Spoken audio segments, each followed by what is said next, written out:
for Thanksgiving? It's a blast playing on Thanksgiving. I love it. Thanksgiving is, it's a great day for football. It's Leon left. No! All he plays in there. Heads is the call. He said heads. He said tails. Bettis is out there yelling at him. He said, I called tails. Oh, he did call tails. Mark Sanchez scrambles up the middle, lost the football. He ran right to the back of Brandon Moore. To play in the Thanksgiving game, period, it's a great atmosphere. Obviously, this time of year, special for the organization and fans. And I think our guys ought to be excited about it. It's Thanksgiving night. Where else, would you want to be?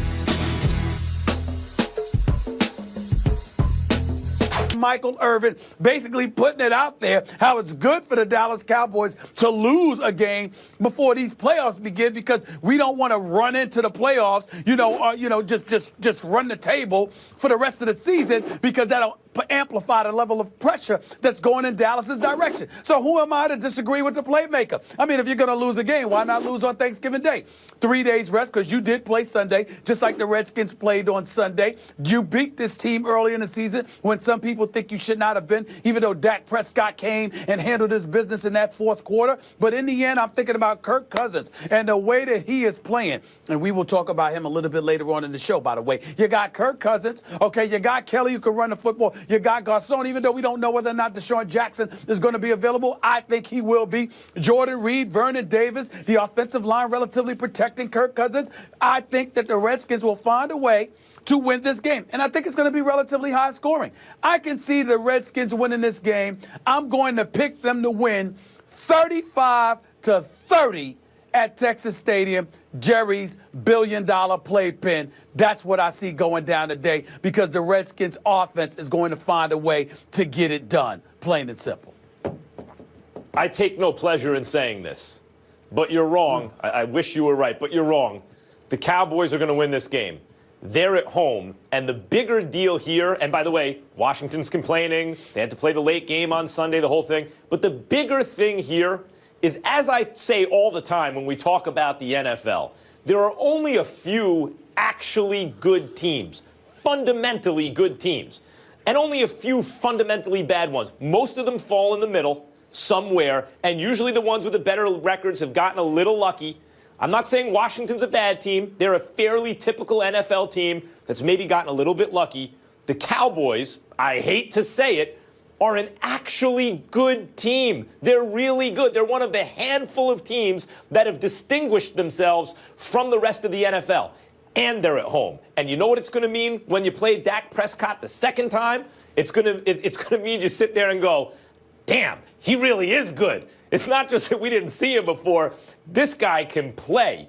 He's a stud. You've seen that since the first game in the preseason where you were able to watch him. It was obvious that's a good player, and he's just gotten better and better and better. I know Cousins coming off that big game against the Packers. They're a hot team right now. But, Stephen A., a high-scoring game against this Cowboy. It's not even really against the Cowboys' defense, which has been very good against the run, by the way. And that's been a big key to the Washington success recently, opening up the passing game, et cetera, for Cousins. The key is the offense. How do you have a high-scoring game when this Dallas offense is playing ball control with Ezekiel Elliott behind that offensive line? How do you get a high-scoring game? Well, I think you're going to get a high-scoring game, because I think that the Redskins are going to give up some points, but at the same time, they're going to retaliate. They're going to answer by putting up some points themselves. And quite honestly, I think the Dallas Cowboys have played better on the road, by and large, since Jerry World has opened up, than they do on their home turf. I can see them on a day like today where they're a bit suspect. 3 days rest. It's a heated rivalry. We all know that. Dak Prescott and those boys doing those things. But I could see the Redskins pretty much stacking the line of scrimmage, trying to take away the running game and daring the Dallas Cowboys to beat them through the air. I could see the Dallas Cowboys obliging, because Dak Prescott, Des Bryant, Cole Beasley, who had 5 receptions for 75 yards in their first meeting, I could see them making some noise. But in the end, the rivalry is what it is. It's always tough. You know, when these two teams go up against one another, actually not always, but most of the time, it's very, very tough. It's very, very hard to see one team running away from the other in a heated rivalry of this nature. I think it's going to be a dogfight. I think it's going to be a tough. but I think some breaks is going to go somebody's way.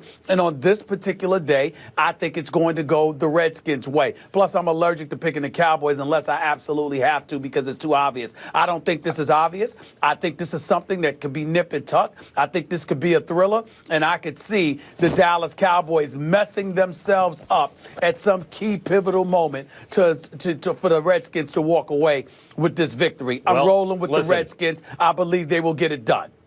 Listen, you always say a broken clock is right twice a day. I'm hoping that you're right about this twice a season, or twice more at least this season since their first loss to the Giants, because you say this a lot of weeks, but the accident doesn't seem to be happening, Stephen A. They're fundamentally a good team. And by the way, the Ravens they dared Dak Prescott to beat him from the pocket. And guess what he did? He beat him. Hooking up with Des Bryant, by the way, who's made an enormous impact. They also scored just 17 points. Don't compare the Ravens to the Redskins offensively because we know they're not in the same stratosphere. Okay, but they're a lot better defensively. A lot better defensively. Sure. And Dak was able to put up 27 on them. I mean, listen. Eventually, what does an accident happening to the Cowboys even mean? They lose a game? I'll define accident waiting to happen for the Cowboys. They got to lose before Week 13. The Giants have to keep winning, and then the Giants have to beat them on Week 13 to take the lead in the division because they would own both games against the Cowboys plus have the same record. That would be an accident. This ain't about the Giants. Well, I'm saying that would be an accident, but just losing with your Redskins. But that's what I'm saying. That's an accident. Or the Cowboys get all the way to the playoff. They do win the division, and then they lose in their first game. That's an accident. Even if they did lose to Washington, that's not an accident happening. That's just like the second loss of the season. But I don't even see that. I think the Cowboys take care of business at home today in a great slate of Thanksgiving Day games, by the way.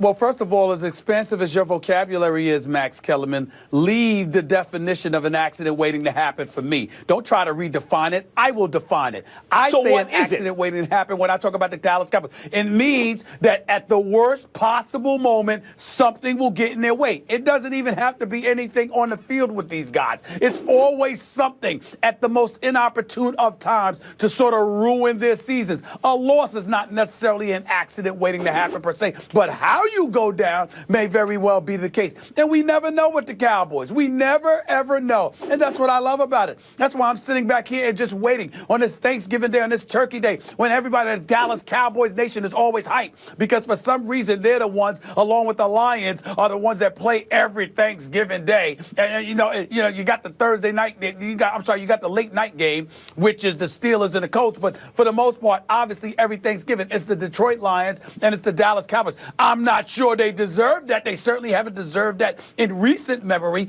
They do now. But with the Cowboys Nation all hype, looking forward to watching them win yet another game, go for their 10th straight and all of that other stuff.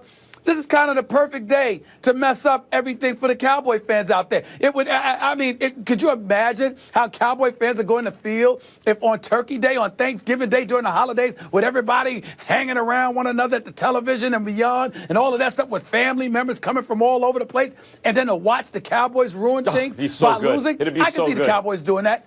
It would be special. Rooted harder. I have no problem with that.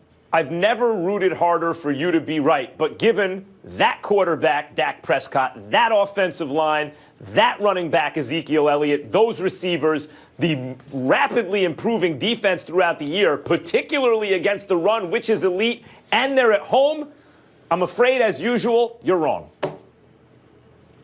As usual, really? Please. All right, let's leave it there. Stephen A. with the upset pick. Dallas is favored by 6. We'll get into the other 2 NFL games on our Thanksgiving slate in just a bit. But first, gentlemen, to the association.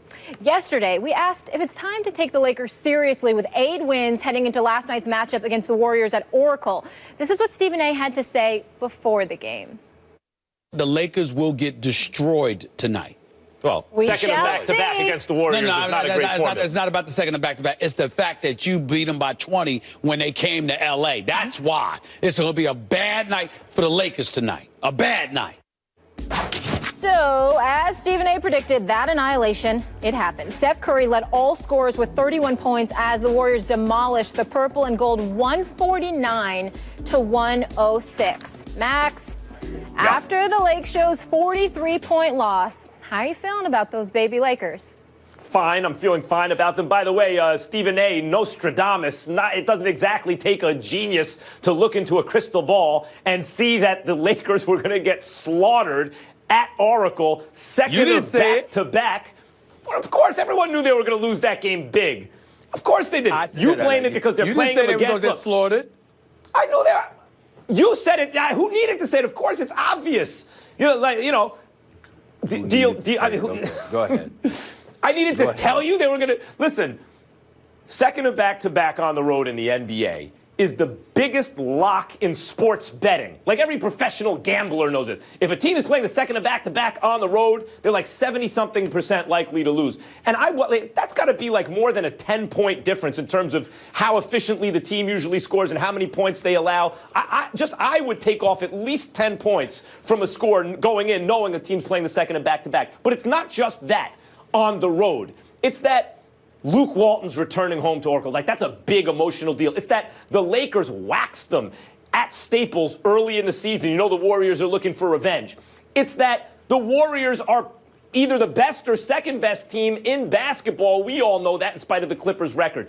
They're a bomb squad. Of course they're just a better team than the Lakers. It's that a guy like Nick Young, who steals his teammates' pass, travels, and then gets credit for the game winner the next night on the second of back-to-back on the road. That dude ain't showing. None of these guys showed up for that game. But that's the league. Second of back-to-back on the road, you are going to lose, usually big. And if you're playing the best team in basketball, arguably, and you wax them and embarrass them by 20 early in the season, and you have your coaches, their former assistant coaches, like everyone's up for the game, yeah, no kidding they're going to get slaughtered. The baby Lakers are going to be fine this season. They're going to win about as much as they lose.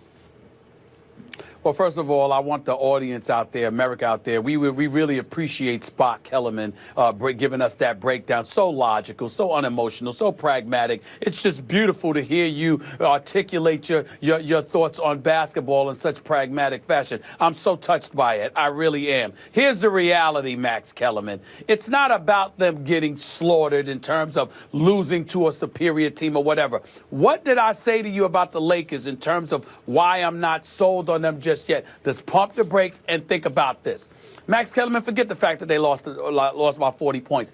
Forget the fact that Kevin Durant and those guys looked absolutely something. Kevin Durant, we'll talk about them a little bit later. He looks sensational. I mean, averaging 27 points on 57% shooting on this season. This is the kind of stuff that I was complaining about when he decided to go to Golden State. The dude ain't even shooting 17 times a game, and he's averaging 27. This is just ridiculous. But we'll talk about him a little bit later. Here's what I want you to pay attention to. Forget the fact that the Lakers lost by 40 and all of that stuff. Dissect why. Don't think about the back-to-backs or anything like that. You want an answer, or is that a rhetorical question? It is a rhetorical question. You've spoken enough. Listen, you got Kevin Durant, you got Steph Curry, you got Klay Thompson, all of whom shot better than 60% from the field, going up against a Lakers team that came into the game ranked 28th defensively. This is my issue with them. I'm saying to you, I'm a big fan of Luke Walton. I ain't worried about him. He's the right man for the job. He'll be just fine. I know they've got young talent on the come up. But when you are young and learning how to play and learning how to win, but you don't play defense, that's a bad sign. Because defense is about effort and it's about coaching. And to some degree, it's about knowing how to communicate on the floor together. You have to be able to stop people. This Lakers team, if they play defense, they would automatically be a playoff team. Because I think Luke Walton would get them flowing offensively. But when you are ranked 28th defensively, you have limitations. That's my issue with the Los Angeles Lakers. The Warriors aside and all of that other stuff. It's just that defensively, Max, I got huge questions about that. Of course they're not a good defensive team, and first of all, they don't have a lot of good defensive players. And defense is much more than just effort. It's also knowledge and communication and some degree natural ability, not to the extent maybe offense is, but that also plays into it. The problem with evaluating these Lakers defensively on the second of back-to-back on the road in an emotionally charged atmosphere against the Warriors is the only way to defend against the Warriors is loud and constant communication.